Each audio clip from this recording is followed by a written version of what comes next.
ከቅርብ ጊዜ ወዲህ አዳዲስ ባለሶስት እግር ባጃጆች በስፋት እየገቡ ይገኛሉ። በዚያውም ደግሞ ዋጋቸው እጅግ ከአነስተኛ ዋጋ ጀምሮ ለገበያ መቅረባቸው በብዙዎች ዘንድ እየተመረጡ ይገኛሉ። በዛሬው ፕሮግራማችንም በአነስተኛ ዋጋ ልታገኟቸው የምትችሏቸውን የባጃጅ ሙሉ ዝርዝር ወደ እናንተ ይዘናል። እስከ መጨረሻው ድረስ ተከታተሉ። ሰላም ጤና ይስጥልን። የተወደዳችሁና የተከበራችሁ የቻናላችን ተከታታዮች እንደምን አላችሁ? በዛሬው ፕሮግራማችንም ብዙዎቻችሁ የምትወዷቸውን ብዙዎቻችሁ በጉጉት የምትጠብቋቸውን እጅግ ከአነስተኛ ዋጋ ጀምሮ በተለይ በቅርቡ ወደ ሀገራችን የገቡትን የባጃጅ አሁናዊ ሙሉ ዝርዝር መረጃን ይዘንላችሁ ቀርበናል።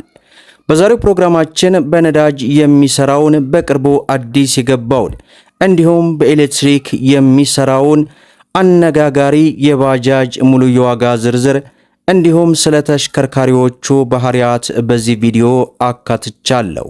ሁላችሁም ቪዲዮን ላይክ እያደረጋችሁ እንዲሁም ደግሞ ስለ ቻናላችን አዲስ ከሆናችሁ ሰብስክራይብ በማድረግ እስከ መጨረሻው ድረስ ተከታተሉ። እንግዲህ ብዙዎቻችሁ የኤሌክትሪክ ባጃጅን አሁናዊ ዋጋ መረጃ እንድሰራላችሁ በተደጋጋሚ ጠይቃችኋል። እኔም በዛሬው ዕለት እንግዲህ የኤሌክትሪክ ባጃጅን ሙሉ የዋጋ ዝርዝር እንዲሁም ደግሞ በቅርቡ በሀገራችን ኢትዮጵያ ለገበያ የቀረበውና በዋጋ ደረጃውም ቢሆን አነስተኛ የሚባለውን በነዳጅ የሚሰራ አዲሱን ባጃጅ በዚህ ቪዲዮ ወደ እናንተ የማደርስ ይሆናል። እስኪ በቅድሚያ ስለ አዲሱ ባጃጅ አሁናዊ ሙሉ የዋጋ ዝርዝር በማስቀደም ላድረስ። እንግዲህ እንደምታውቁት ፒያጆ የሚባለውን ለጭነት አገልግሎት የሚውለውን ባጃጅ ታውቃላችሁ። በሱ ስም ተሰይሞ እንግዲህ ፒያጆ የትራንስፖርት ባጃጅ በቅርቡ ለገበያ ቀርቧል። ይህ ባጃጅ ጉልበቱ 230 ሲሲ ሲሆን ከሹፌሩ ውጭ 3 ሰው የመጫን አቅም አለው።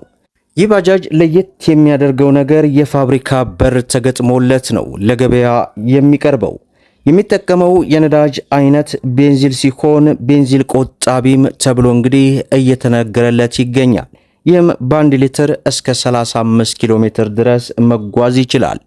በሰዓት 60 ኪሎ ሜትር የሚሄድ ሲሆን ሚሞሪ የሚያጫውትና ስፒከርም የተገጠመለት አዲስ ባጃጅ ነው።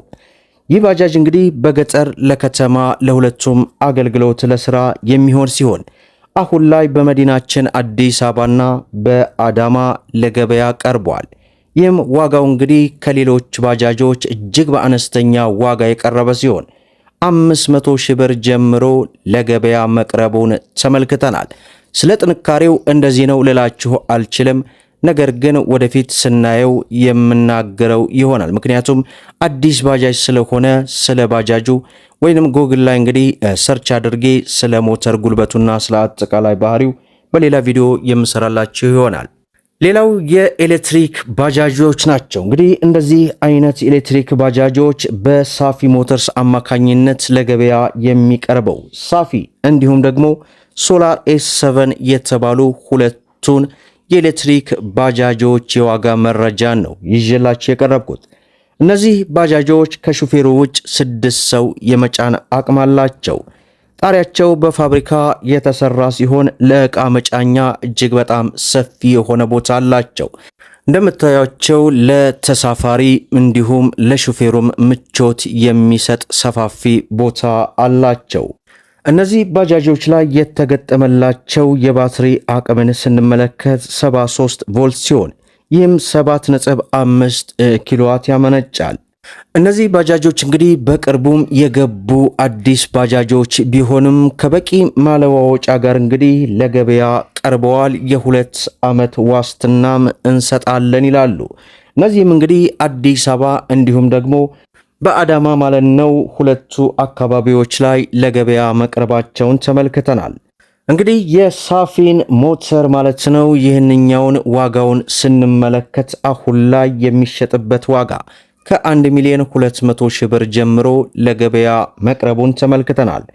ነገር ግን ይህንኛው ሶላር ኤስ7 የተባለው ከዚህኛው ዋጋው ይቀንሳል። ይህም ማለት እንግዲህ ከ1,075,000 ብር ጀምሮ ለገበያ መቅረባቸውን በዛሬው ዕለት ያገኘነው መረጃ ያመላክታል ማለት ነው። እንግዲህ እጅግ በርካታ በተለያዩ ዲዛይኖች የባጃጅ ዋጋን በተለያዩ ጊዜያት እንዳቀርብላችሁ ከፈለጋችሁ የምትፈልጉትን የባጃጅ ዋጋ መረጃን ኮመንት ላይ ስራልን በሉኝ የምሰራላችሁ ይሆናል። በተለይ በየጊዜያቱ በሚባል ሁኔታ ባለ 3 እግር ባጃጆች በአዲስ ሞዴሎች በአዳዲስ ሁኔታዎች በኤሌክትሪክም በነዳጅም እየገቡ ይገኛሉ። የትኛው ነው የናንተ ምርጫ?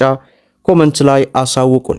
ሌላው በትናንትናው ዕለት የሞተር ሳይክል ዋጋን በብዙዎቻችሁ ጥያቄ መሰረት ሰርቻለሁኝ። ያላያችሁ ካላችሁ መለስ ብላችሁ መመልከት ትችላላችሁ። እንዲሁም ደግሞ በዚህ ቪዲዮ የኮመንት የመጀመሪያ ላይ ሊንኩን ፒን አደርግላችኋለሁኝ።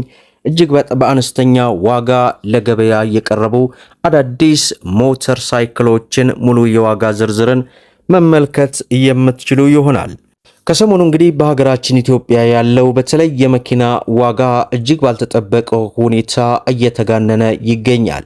በተለይ አሁን ላይ የቻይና መኪና አምራች ካምፓኒና የኛው ደግሞ የቴስላ ምርት አምራች ካምፓኒ ሁለቱ ከፍተኛ የሆነ ፉክክር ውስጥ ገብተዋል።